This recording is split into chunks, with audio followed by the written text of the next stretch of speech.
Just couldn't find a place. Say hi to Sherry and Julia, if you would. Thank you, Bob. I appreciate that. He was really waving, trying to be engaged there. A couple of weeks ago, we had our women's retreat took place.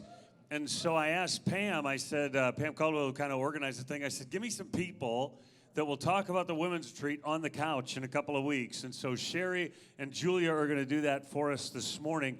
How many of you know it's important that we retell the stories of the Lord? Like when God is doing something in your life, it's important to share, to talk, to encourage. We had some people over at the house last night, and we were going around the table. I just said, tell me your story. What's God done in your life? How did you meet the Lord? You know, just different things like that, because the stories of our lives actually start to demonstrate the faithfulness and the kindness and the goodness of God. And so Sherry and Julia are going to talk to us a little bit this morning. Pick up that mic there, Julia. Julia and I are old friends, kinda. I used to know her when she was like a little person, and I was an old person, and now she's closer to my age, and I'm still an older person. Anyway, so you were on the retreat, and I know that there were some certain circumstances and times that were very important to you at the retreat. Tell us a little bit about that. First, tell us about you. I don't know what to say about me. What do you do for a job? I'm a teacher. Where? I'm a middle school teacher at a charter school in the city. And she's a Hall of Fame basketball player at Missouri Baptist University. She was a high school coach. I don't know about Hall of Fame. What? Go ahead. She is a singer. She can play the guitar. Let me think, because you're just too humble. Let me think. What I else? have a son, Jalen. Jay, stand up. Way back there. Come on, there you go. He's a great guy. And let's see, what else do I want to tell them about you since you're too humble? That's probably enough. I don't want you to get a big head. So, she ended up here. Tell us a little bit about how you ended up here at Southgate. Okay. I moved back here 2 years ago, well, about 2.5 years ago now, from Wisconsin. Was there for 17 years. And so coming back here is just sort of looking for a church family. And I just have several connections to here. The Schneiders, from Kim Pendray. Met her when I was up in Wisconsin, and then worked with Maria Casaleggi and just kept having like different connections to Southgate pop up. And so we ended up here. And actually, last year, the women's retreat was the first time that I had actually come and like gotten to know people. So that was here. That was my first time kind of getting immersed in the community of the church. So, but then I didn't even know really that Southgate was where Harry was. And then when I first started coming here, realized, oh my gosh, that's Harry Schrader. I know Harry from high school. That's cool, isn't it? Come on, that's so Harry there's just Schrader. lots of connections. Yeah, and that's how we ended up here. But then we actually started going to another church body back in the spring and Easter. Around Easter, we started going somewhere else. So for the last, probably 6 months, we had been going somewhere else. And then right before the women's retreat this year, we came on a Sunday, and God was just speaking to me during worship, and I felt like we were supposed to come back, and then went to the retreat again this year, and that was sort of another time of God just kind of drawing me in closer to the body here. So, tell us a little bit about the retreat. Well, it was just a really intimate time with the Lord, really, and it's always a good time to connect with other people too, but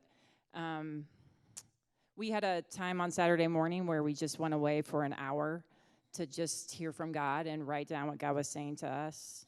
And that was, sometimes it can be like, oh my gosh, an hour, and you can be distracted. And we were supposed to make sure we didn't have distractions around us. But really, for me, I got into it just spending time in the presence of the Lord, and it was felt like it was 5 minutes, and the hour was up. But a lot of what God did was remind me of what he'd spoken to me the year before, which was pretty impactful for me too.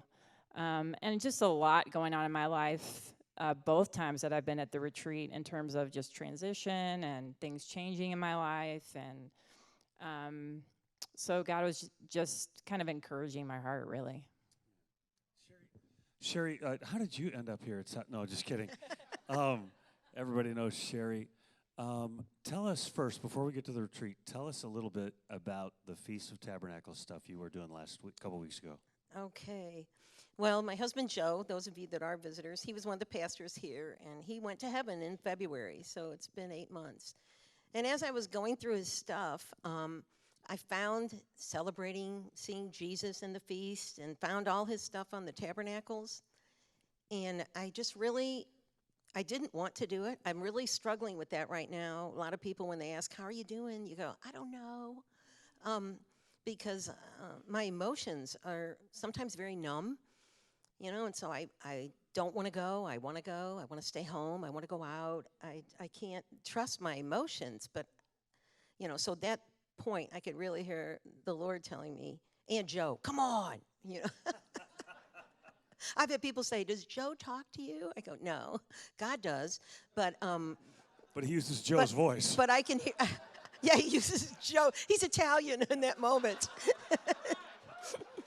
And so, and he would take like weeks setting up for it. We'd set up a tent, and we call it Jewish Thanksgiving. And Joe would always say, we're not Jewish, but we're recognizing that Jesus is fulfilling all of the Jewish feast, and we want to get outside and under a tent. He always said it really good. I wish I'd have paid attention better. But, get outside and thank God for how he took care of the Jews when they were in their tents out in the wilderness, and looking forward to when Jesus is going to come again. So, because he came the first time, he was the tabernacle of God, came with us, and he's going to come again. And so we set up I rented a tent. I said, no, I can't do all this physical labor anymore. You get your Medicaid card and you just Medicare and you slow down. So, we got a tent and different people volunteered. God took care of it, Every night, my kitchen, thank God for my sisters and friends, everything was cleaned. And so I could just go to bed. And it was just a good time of fellowship, just to be able to sit around and talk with people. Some of my neighbors came. Some people were like, what's going on with the tent? And because we live on the hill. And so, of course, people will ask questions. And so it's been a good time to just thank God for everything he's done. And it was good. And I felt like there's certain things that Joe started that I'm supposed to keep doing, because we are one. They're still doing the Bible study on Monday nights on the Hill, and so God's doing his thing, through Sherry and the people there. It's awesome. Tell us about the retreat. Why are you on our couch? Okay, well, I remember I was out to dinner with you and Donna goes, are you going to go to the retreat? And I was like, have you guys all done that? Not saying yes, not saying no. And so once again, I had to get back to that. God, what do you want me to do? And so then I felt like, yes, I should go. And so when we're there, the lady that spoke, I kept telling her, your voice is like butter. Wasn't her voice just so, like, you're just like, whoa, she just was so calming. It wasn't hype. In fact, you had to go, this feels so good, and I got to pay attention because it's so good. And she was hitting on that thing about intimacy, and we did a couple exercises. And one of the exercises, Linda Krause and I were going, I can't remember the question, but I remember the answer. And it was like, do you remember when you first knew you had an intimate connection with God or something like that? And, I closed my eyes, and some of you could even do it, where I remembered.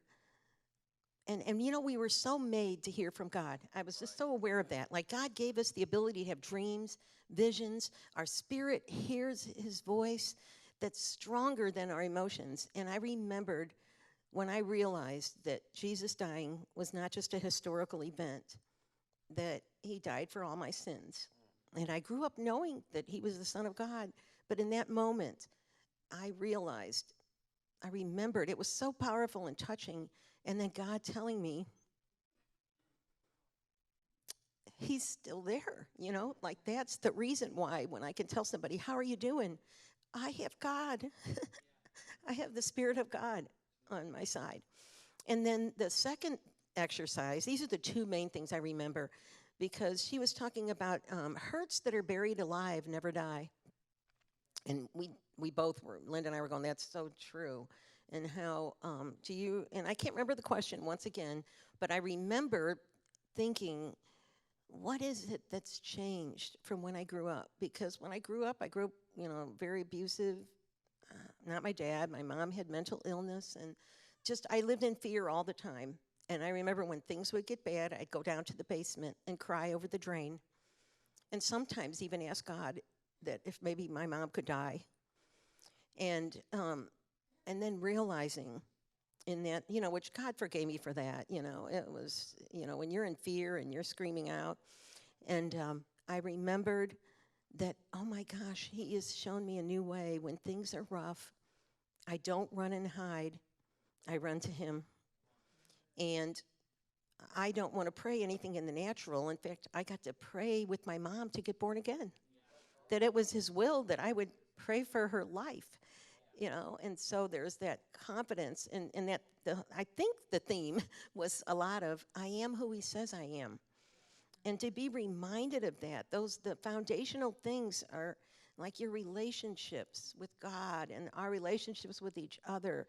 Like you all have just made this 8 months it's made the difference, having my family and my church family be supportive of me, and knowing that when he showed me a new way. My son's in the military, and he always says, Mom, people go to boot camp because you have to learn a new way to respond so that you can live. And that's what I feel like he's done for me. It was just given me the ability to run to him.